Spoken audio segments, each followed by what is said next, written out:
দেশের জনসংখ্যা বৃদ্ধি করতে নতুন পরিকল্পনা হাতে নিচ্ছে চীনের শি জিনপিং সরকার।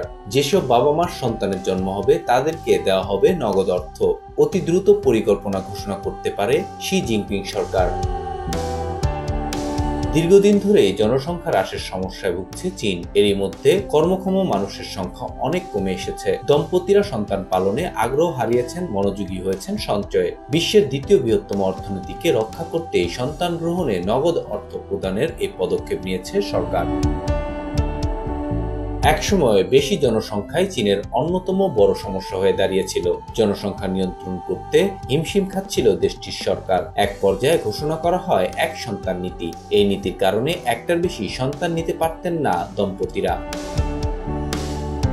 এই নীতির কারণে জনসংখ্যা দ্রুত কমতে থাকে। ফলে 2016 সালে এই নীতি তুলে নেয় বেজিং সরকার। এরপরে দম্পতিদের আরো বেশি সংখ্যক সন্তান গ্রহণের উৎসাহ দেওয়া হতে থাকে। কিন্তু এতে খুব একটা লাভ হয়নি, জন্ম আরো কমেছে। পরিসংখ্যান বলছে 2016 সালে চীনে 1,88,00,000 মানুষের জন্ম হয়েছিল। 2024 সালে তা প্রায় অর্ধেক কমে 95 লাখে দাঁড়িয়েছে। জন্মের হার কমে আসায় অর্থনীতি ধুঁকছে। যে বয়সে মানুষ সবচেয়ে বেশি কর্মক্ষম থাকে সেই বয়সের মানুষের সংখ্যা কমে এসেছে। বেড়েছে বৃদ্ধের সংখ্যা। ফলে মিলছে না পর্যাপ্ত শ্রমিক, বাড়ছে না উৎপাদন। এই পরিস্থিতি বদলাতে সন্তান প্রতি ভর্তুকি দেওয়ার পরিকল্পনা করেছে চীন সরকার। প্রতি দম্পতির সন্তানের জন্য বছরে 3,600 ইউয়ান, যা বাংলাদেশি মুদ্রায় 61,000 টাকা দেওয়া হবে। চলিত বছরের 1 জানুয়ারি বা তারপর থেকে যাদের জন্ম তাদের পরিবার এই টাকা পাবে।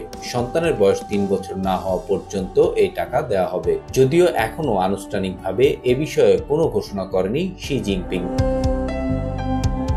2023 সালে বিশ্বের সবচেয়ে জনবহুল দেশের তকমা হারায় চীন। তাদের টপকে জনবহুলের তালিকায় শীর্ষে পৌঁছে যায় ভারত। জাতিসংঘের এক প্রতিবেদনের মতে এভাবে চলতে থাকলে 2050 সালের মধ্যে চীনের জনসংখ্যা নেমে আসবে মাত্র 130 কোটিতে। 2100 সালের মধ্যে তা কমে হতে পারে 80 কোটি।